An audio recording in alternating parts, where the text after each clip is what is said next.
Many in the media feel that Donald Trump is being unfair to them when he says they are dishonest and biased against him.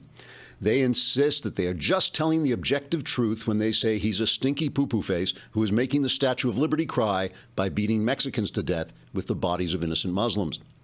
The question is, are American journalists a collection of small-minded and corrupt elites so mesmerized by Democrat talking points they couldn't find their way to objectivity with a map and a flashlight because they're so busy raking in millions of dollars from their corporate overlords that they can't examine the belief systems that have turned them into low, narrow-minded, dishonest, and blithering buffoons?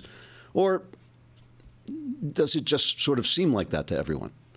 The fact is, recent studies of American journalism since the election of Donald Trump have found that reporting has become so inaccurate that the phenomenon can only be accounted for by either dishonesty, hysteria, hysterical dishonesty, or dishonest hysteria, or hysterical dishonest hysteria about hysterical dishonesty. For instance, the New York Times, a former newspaper, recently ran a story headlined, "How Trump's Rush to Enact an Immigration Ban Unleashed Global Chaos."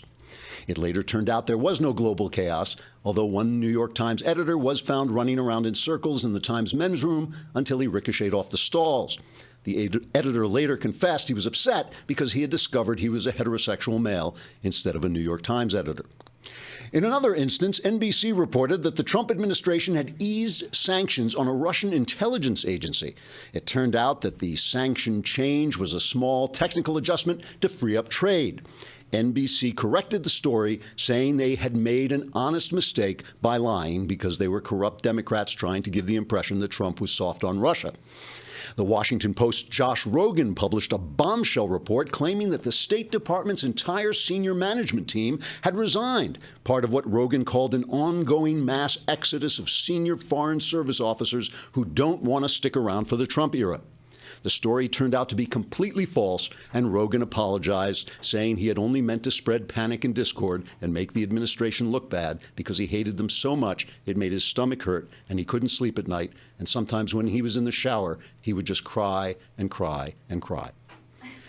Other false stories from the media include Trump's threat to invade Mexico, which never happened, a Muslim woman who died without medical care because of Trump's travel pause, though she died before the order went out, and, of course, the bust of Martin Luther King Jr. that was never removed from the Oval Office. Some journalists have defended their error-filled reporting. CNN's Wolf Blitzer even went on the air to announce his support for his network, though he was jiggling his beard to spell out "help me" in Morse code. Wolf was later rescued and airlifted to an alternative universe where CNN news stories are true. Trigger warning, I'm Andrew Klavan, and this is The Andrew Klavan Show.